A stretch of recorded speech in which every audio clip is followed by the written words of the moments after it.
क्या आपको कभी गला खराब हुआ है? सभी गले की खराश स्ट्रेप नहीं होता, लेकिन स्ट्रेप थ्रोट बैक्टीरिया के कारण होता है। और अगर आपको ये पहले हो चुका है तो आमतौर पर इसमें बहुत दर्द होता है। संभावना है अगर आपको ये हुआ है तो आपने एंटीबायोटिक दवाओं का एक कोर्स लिया है। एंटीबायोटिक्स विशेष रूप से प्रोकैरियोट कोशिकाओं को नष्ट करने के लिए डिजाइन किए गए हैं, जो आपके शरीर में बैक्टीरिया होंगे, आपकी अपनी कोशिकाओं के बजाय जो यूकेरियोट कोशिकाएं हैं। हमारे पास बैक्टीरिया और एंटीबायोटिक्स के बारे में एक और वीडियो है, लेकिन यह वीडियो उसके बारे में बात करने जा रही है जो हम सभी की है, एंटीबायोटिक के रेजिस्टेंस वाला बैक्टीरिया। यह ऐसी प्रोसेस को इलिस्ट्रेट करने का भी बढ़िया मौका है जिसे देखने में लंबा समय लगता है, नेचुरल सेलेक्शन। आइए नेचुरल सेलेक्शन के एक बुनियादी उदाहरण की व्याख्या करें। इन मेंढकों के बारे में सोचें जो अपने प्राकृतिक वातावरण में लकड़ी पर बैठे हैं। मान लेते हैं कि ये मेंढक एक ही प्रजाति के हैं, इसलिए वे एक दूसरे के साथ प्रजनन कर सकते हैं और वे अपने डीएनए को अपनी संतानों को दे सकते हैं।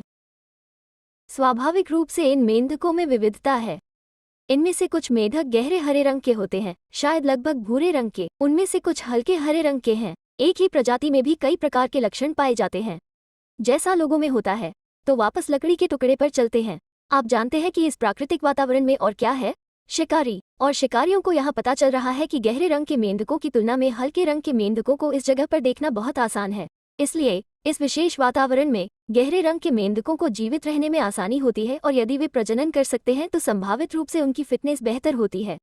बायोलॉजिकल नजरिए से फिटनेस इस आधार पर तय नहीं किया जाता है कि वे कितने समय तक जीवित रहते हैं, बल्कि उनकी कितनी संतानें हैं।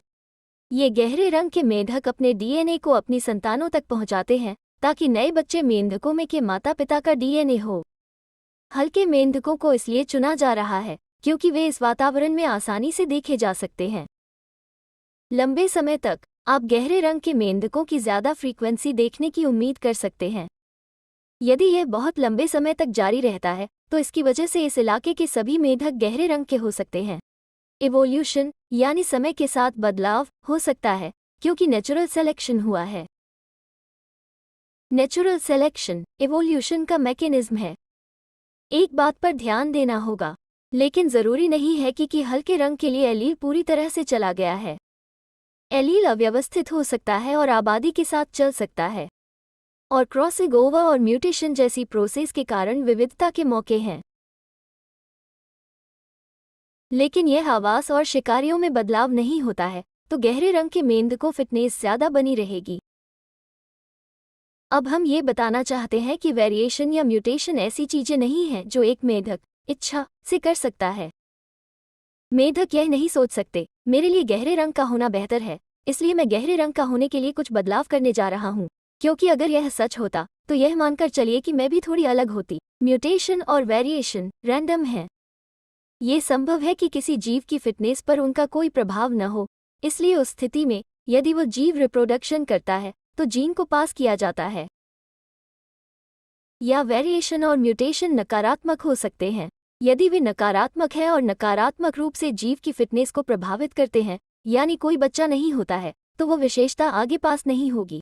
अगर उनका फिटनेस पर सकारात्मक प्रभाव पड़ता है तो उस मेंढक के औसत से अधिक बच्चे हो सकते हैं, क्योंकि यह विशेषता उन्हें जीवित रहने और प्रजनन करने में मदद कर रही है।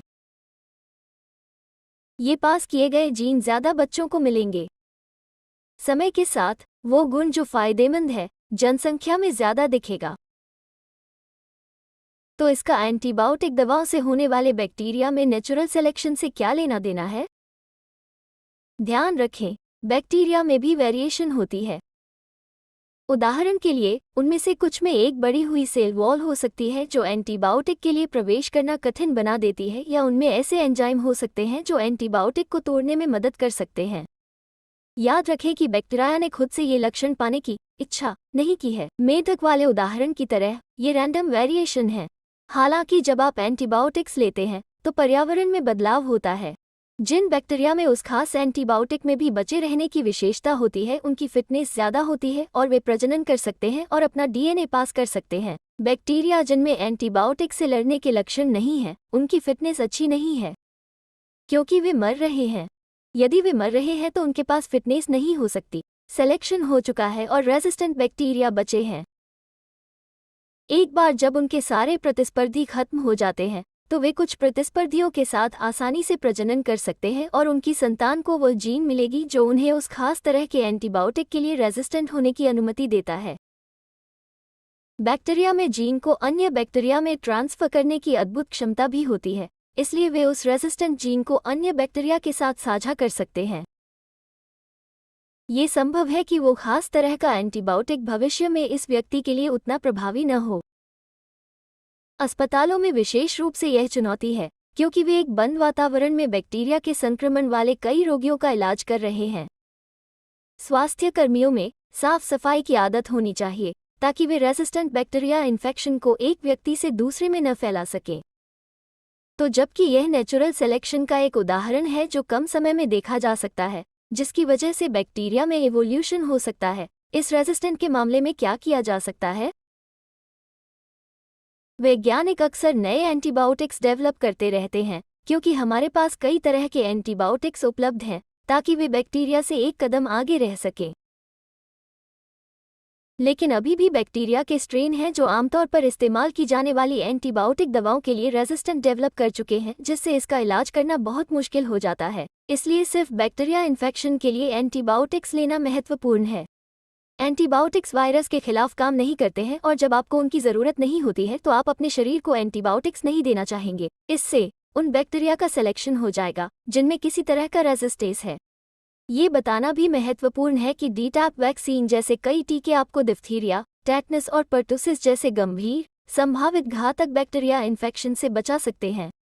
अमीबा सिस्टस के लिए बस इतना ही और आपको याद दिलाते चलें कि आपको यूं ही जिज्ञासु बने रहना चाहिए।